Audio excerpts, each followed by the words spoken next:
Hello, Patricia Falchetti here from Social Living Solutions. I wanted to record this video just to come to you and just to speak to you a little bit about the difficulties that neurodiverse people experience with social nuances and unspoken conversation. The biggest challenge for a person diagnosed with autism, ADHD, or any other neurodiversity is actually other people. We find social interactions really difficult for many reasons. And one of the reasons is that we really do struggle with the ability to read faces, body language, how to interact with other people, and how to make and keep friends. But especially the ability to read faces and body language is going to be what I'm talking about today, and how to interact with other people. And sometimes it can be really hard juggling all of these three balls up in the air while also having a social conversation, whether it's with one person or a group of friends. It does tend to be more difficult in groups, however. Reading nonverbal communication and having what we call reciprocal interaction is also difficult for neurodiverse people, and human interactions really are the biggest challenge. And this can be independent of a person's intellectual abilities or language abilities. There are several issues that can inhibit with social interaction. One of these factors can be processing speed. So what processing speed is the ability or the speed at which our brain takes in information, processes that information, and then comes up with an answer. So some people who are neurodiverse, well, in fact, all people who are neurodiverse will have issues with processing speed, but some of those are more affected than others. And some people's processing speed is slower than that of others.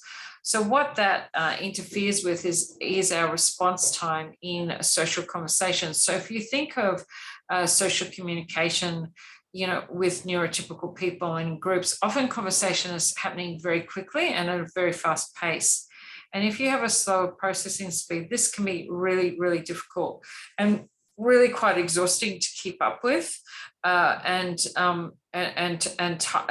exhausting and tiring, but also to the fact that you kind of feel like you're behind the eight ball in the conversation because you know that your response time is slower than others. And, others might have come up, someone might make a joke or something and others will laugh or come up with a response. And you will feel like that you're, quite a bit behind. And it may only be a few seconds, but in your head, it feels like it's minutes. It feels like it's absolutely ages. So this really, really puts like a lot of stress when in social situations. For those of us with ADHD, and 80% of people that have autism also have ADHD as well, the impulsivity can be a real issue because often we'll just want to jump into the conversation with a thought that's just come into our heads. But also to another issue is that we're really worried that we're going to forget. We're afraid actually that we're going to forget what we wanted to say to you. And this is because with inattentive ADHD, this is a real issue. And you can think of something that you want to say, but then seconds later, you might actually forget it and forget what it was that you wanted to share. People with ADHD are also easily distracted by internal stimuli. So what's going on within their body internally and stimuli that they're feeling inside, and external stimuli. So in conversation, they can become easily distracted by outside things that are happening around them, but also they can appear to zone out. And the reason why they appear to zone out is that they're actually responding to internal stimuli that's going on within their body. And they'll kind of go inwards and focus on that and will almost have like a blank look on their face. And sometimes we'll zone out for a while and then we'll come back into the conversation and realize that they've missed part of the conversation.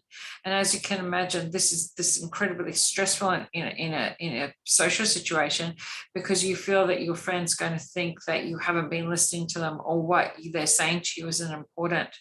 But the reality is that something's happened within your internal stimuli, and you've zoned into your body, and so you've actually zoned out of the conversation. It's not because you're not interested in what your friend or group of friends that you're with are saying. It's just that this is another factor that comes in and inhibits social interaction. Another issue is sensory issues. So sensory issues are another problem. So it can be to do with sound. It could be to do with smells around you. So, you know, that could be that you could be really trying to focus on something someone's saying to you, and then someone next to you is eating a tuna sandwich, and you've got real sensory issues with the tuna sandwich. So all you can focus on is that smell over there, and you can't focus on what the person is saying to you. But also noises too. So to give you a really good example of noises, I remember being, this is quite a few years ago now, about 4 or 5 years ago, in a restaurant in Melbourne with my oldest son, who has both autism and ADHD, and him telling me that it's so difficult for him in that situation, in a restaurant situation, to focus on the conversation. And in that case, it was with just me, of what I'm saying, because his auditory system is so affected, and it's like so strong that he could hear the clashing of the cutlery, you know, 5 or 6 tables back, or the cutlery, you know, happening in the kitchen. And so he's hearing all those noises in the back, and then he's trying to focus on me. And that is really difficult, also really tiring. You're trying to shut out those noises so that you can then, you know, focus on what the person is saying to you. The other thing too is that with social anxiety occurs too, and it's because of these reasons that I've just stated that you can probably understand why social anxiety occurs, but also too picking up on social nuances and cues and inside jokes in conversations is something that we really, really struggle with. So and that's because of the difficulty, as I mentioned before, of reading faces or reading body language. So we might not pick up on the joke that's going on, or the inside joke, or little quirks. You know how with neurotypicals, they'll often have like kind of, just kind of nod and know what the other person's speaking about, and it's kind of like yes, that sort of thing. And people who are neurodiverse really find that difficult because they will understand that they're not getting all of the nuances in the conversation, or picking up on the cues or the inside jokes that are happening within the group. So this can often make them feel really, really left out, and can also cause them to can cause people to do what's called camouflaging, or another word that's used for it is masking. So that's that people who are neurodiverse, they keep secret from others what's really going on inside them, and what's really going on when that social interaction is happening. And it's only been in the last few years that researchers have started to become more aware of masking, or of masking.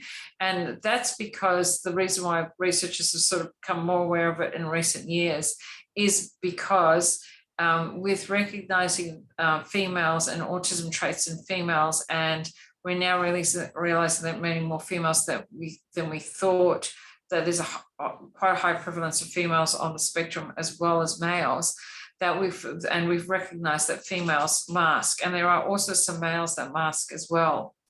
So and masking or camouflaging, as I mentioned before, is that they're almost artificially performing in social situations or with social behavior.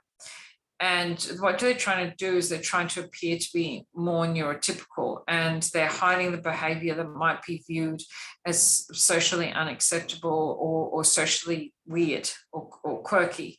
So the motivations for masking symptoms of autism includes fitting in and increasing connections with others, but itself is comprised of a combination of camouflaging and compensation techniques, where the individual is really trying to control impulses, act neurotypical. They'll rehearse answers to questions sometimes before they go into social interactions, or rehearse answers to conversations and mimic others. So they'll watch others and others' behavior and mimic that behavior. The short and long-term consequences of masking or camouflaging include exhaustion, challenging stereotypes, and also threats to self-perception, because you're actually not being yourself. So you're impersonating or carrying out another persona. So it can really cause a difficulty with your perception of self. And as I said before, it's exhausting, extremely exhausting. As I mentioned, women and girls with autism tend to mask more than males, but there are males that do it as well, and people with ADHD mask as well. So I know that I mask in social situations, and other females and males that I've talked to with ADHD also mask, and also because of that issue with zoning out too. So when you realize you've zoned out, you will then mask because you're trying to camouflage the fact that you've zoned out. So you're masking your condition to such a degree that you then, risk miscommunication in those social situations. And it can help a person socially and professionally, but it also can harm individuals in the process. So that's the end of this conversation that I wanted to have with you, or this presentation that I wanted to give. But yeah, I just wanted to highlight some of the issues that happen